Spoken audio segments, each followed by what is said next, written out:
upon us. So naturally, TV Trash is about to delve into one of the spookiest television franchises ever. The Flintstones!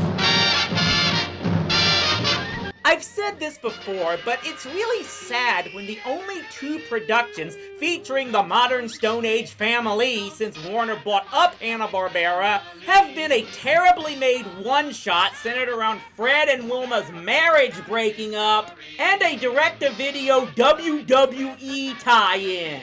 Though at least the latter felt like it could have been an episode of the original series. Just replace John Cena Stone with Bruno Sammarach. Have a gay old time.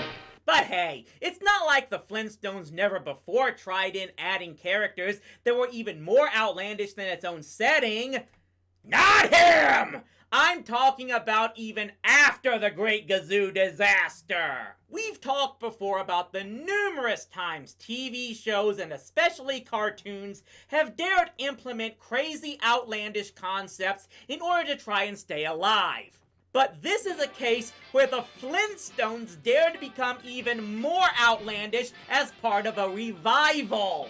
The original Flintstones had a decent 6-year run in the 1960s, but in the 70s, Hanna-Barbera kept making newer versions of the franchise that haven't seemed to have caught on by the nostalgia craze as much as the original.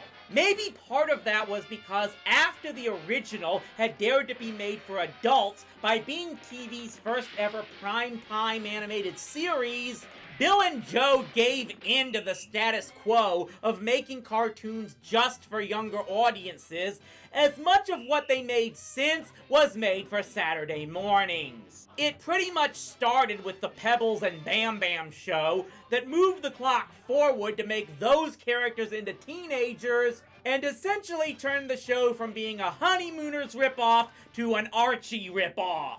When that didn't take off like HB hoped, they proceeded to pull the clock back on the Flintstones and go back to the original formula. Well, sort of, because they decided the franchise needed something else to put a little kick into things.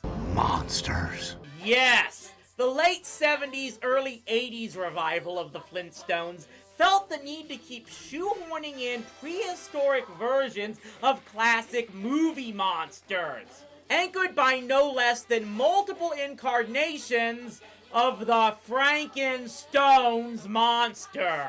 And no, at no point do they show the human Frankenstone that supposedly created the monster, so just get over that little issue because we have bigger fish to fry here. And yes, I said characters plural. What makes it even weirder is they essentially created 3 different forms of the Frankenstone monster who essentially have no continuity with one another. 2 of them were made for television specials that I have made reviews for on Patreon, but here we can definitely talk about the very first such cartoon, which was an episode of the new and fully revived series called The New Fred and Barney Show, which at first looked to be taking the show back to its roots by turning the clock back to when Pebbles and Bam Bam were toddlers, but then they did things like this. What exactly do I mean? Well, let's just look at the episode, Fred and Barney Meet the Frankenstones. The episode begins innocent enough, with Fred and Barney facing an issue I'm sure a lot of homeowners can relate to. Their houses are pretty much falling apart. You're going to have to look at the garbage disposal. It's acting up again. Wilma, I'll get to it after Barney and I repair our fence. The back door is broken again. You would think houses made out of literal stone would hold up better, but I guess that's just not the case. So when the mail shows up with an ad for Condor Stoniums, Fred naturally is intrigued. At first watch, you may think this is going to be some message on timeshare scams. You would be wrong.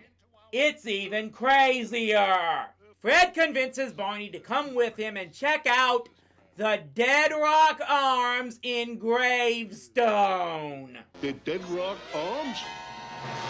I'd make a Munsters joke, but I already did that for the Patreon reviews. They make their way to the site, and from the looks of the roads, they might as well be in New Rock City. And when they arrive, sure enough, the place has all the charm of, well, let's just say it looks like goth was a thing even back in the Stone Age. Dead Rock Arms Condostonium. Yep, we found it. Condostonium with real condors? And that's where they meet. What did I tell you, Bon? How about that, Fred? They allow animals, too. Barney, that's a kid. Yep, these are pretty much the rough templates for the future Frankenstones that would be part of the series of specials released in the 80s. And I mean really rough. For example, the wife? Sheesh, her face is so tight, you'd think she was Joan Riverrock when she was alive. I know Hanna-Barbera was always cheap on the animation, but give me a break! Meanwhile, we keep getting that old running gag with Frankenstone and Barney and walk this way. Add in your own Aerosmith gag here. So we get a whole bunch of gags of how the place is full of monsters that keep freaking Barney out, and of course Fred is oblivious to them all. Actually, that's an interesting point when it comes to the Flintstones, in how Barney is supposed to be the one a couple quarts low, since he was based off of Ed Norton. But anytime there's danger present, he seems to have a much better survival instinct at catching on to it than Fred. Some people just have a natural talent like that. Oh, and we also get a brief cameo from this guy. Yeah, more on that later. This drives Barney more and more to want to get the rock out of there, but Fred is having nothing to do with it. Especially when Frankenstone announces there is a dinner party planned for the night. Huh? Hi, how are you? Good night! It's like Larry Moe and Curly fused with one another. In fact, I wouldn't be surprised if there was an episode of that Three Stooges cartoon where that happened. And here's where the episode really takes a strange turn. Once the party starts, it becomes Fred who begins to suspect everything is strange here, while Barney gets caught up in everything. Yeah, apparently the kryptonite to Barney's survival instinct is disco music. So it's once the food starts getting served that it completely crosses the line for Fred, as Rocksylvania monsters just can't make good Bronto burgers like Wilma does. So he and Barney get the rock out of there, with Frankenstone and the others having no clue as to what exactly drove off their potential investors. And the rest of the episode is Fred and Barney going back to all their repair work with no complaining whatsoever. Until they head for the hills once Wilma and Betty hear themselves about the Condorstonium offers. Hey, it could have worked, guys. 5 minutes with the ladies, and they would have driven all those monsters out of town by showing them all the ways they could make the place cheerier. You want to know what's even crazier? While this may have been the first Flintstones piece to feature a Frankenstones character, it wasn't the first to inject horror themes into the Flintstones. This was the second episode of the new Fred and Barney second season, but the first episode of the season actually had Fred and Barney facing a werewolf. In fact, the very first episode from the first season included a witch. The one after that had Fred and Barney staying in a haunted house. And there was even at least one episode with Count Rockula before all the others. If this had been just a one-shot special, like the one that aired in prime time a few years after this, I could just write this off.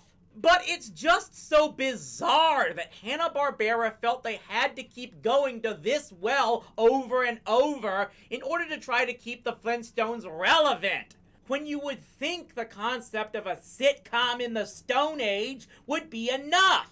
If you've run out of stories for that setting, maybe it is time to pack it in. Though HB and Warner never seem to run out of ideas with other franchises.